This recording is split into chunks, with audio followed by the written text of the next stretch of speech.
এক সাগর রক্তের বিনিময়ে বাংলার স্বাধীনতা আনলো যারা, আমরা তোমাদের ভুলবো না।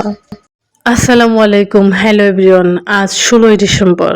আমরা কেউ সেই বীর মুক্তিযোদ্ধাদের ভুলবো না। শ্রদ্ধা জানাই সেই সব বীর মুক্তিযোদ্ধা ভাইদের। তো আপনাদের মাঝে আবারও হাজির হলাম নতুন একটা ব্লগ নিয়ে। রায়ান সকালবেলা কিছু খেয়ে যায়নি, তো স্কুল থেকে আসার পর গতকালকে এরপরে বলে যে আমারে দেখে চাপটি খাইতে, তো এই চাপটিটা আমার খুব ভাল লাগছে। তারপর রায়ানকে বললাম যে তুমি খাবা, ও অবশ্য চাপটি অতটা পছন্দ করে না, তো হালকা তেলে ভাজছিলাম চাপটিটা। সবজি দিছি টমেটো, তারপরে পেঁয়াজের কারি, পেঁয়াজ, মরিচ, তারপরে ধনেপাতা, এগুলো দিয়ে চাপটিটা তৈরি করছি। আমার কাছে তো দারুণ লাগছে। আর বিভিন্ন সবজি দিয়ে চাপটি করলে আমার কাছে আসলেই খুব মজা লাগে। কার কাছে কেমন লাগে তা জানি না। রায়ান আজকে চাপটিটা খাইয়ে বলছে যে না আমার মোটামুটি ভালোই লাগতেছে। ও তো অবশ্য খায় না চাপটি, কিন্তু কিছু কিছু ছেলে মেয়ে আছে এই চাপটিগুলো খুবই পছন্দ করে। অবশ্য শীতের দিন আসলে সবজির অভাব হয় না। বিভিন্ন সবজি দিয়ে যা কিছুই করো না কেন আসলেই মজা লাগে। শীতের খাবারগুলো খুবই টেস্টি হয়। ধনে পাতা, পেঁয়াজ, শশা দেয় না, ওই যে পেঁয়াজের কারি, পেঁয়াজ, টমেটো, পেঁয়াজের কালি দিয়েছো? তারপরে হচ্ছে ধনেপাতা, মরিচ। ওই যে এতগুলো দেখতেছিলাম, এতগুলো হতেছে আমি মরিস। মজা না? আমি 2টা খাইছি। তোমার জন্য ডিম আছে, দাঁড়াও।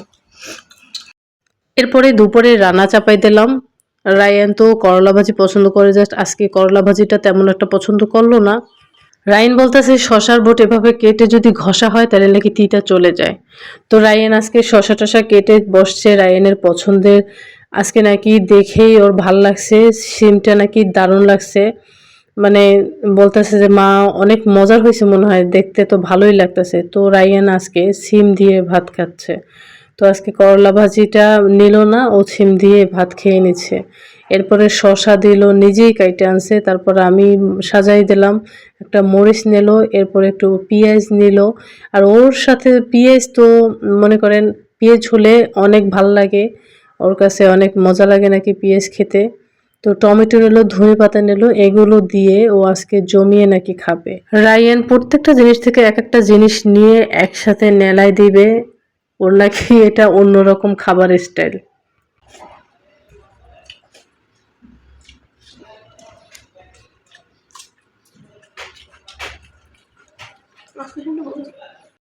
রায়ান বলছিল আজকে কিন্তু দারুণ মজা হয়েছে মা সিম তরকারিটা।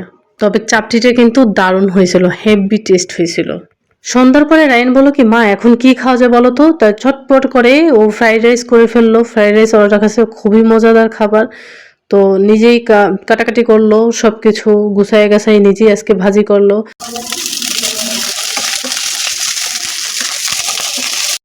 তো দেখেন ফ্রাইড রাইসটা কত সুন্দর হয়েছে না, আর কি সুন্দর করে রায়ান সাজাইছে। দারুণ দারুণ মজা হয়। রায়ানের হাতের ফ্রাইড রাইসটাও কিন্তু অনেক মজা লাগছে, আমি ওর সাথে খাইছিলাম। আর এত সুন্দর করে যে রায়ান সাজাইতে পারে, মানে সব কিছুতেই পারফেক্টলি ভালোই হচ্ছে। মাশাল্লাহ মাশাল্লাহ। গরম গরম ফ্রাইড রাইস, সাথে সালাদ, মরিচ আর পেঁয়াজের কালি। সেই সেই স্বাদ।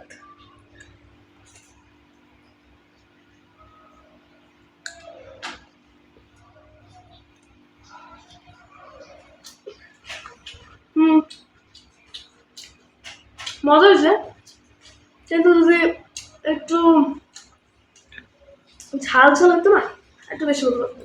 আচ্ছা ঝাল দিচ্ছে একটু কম।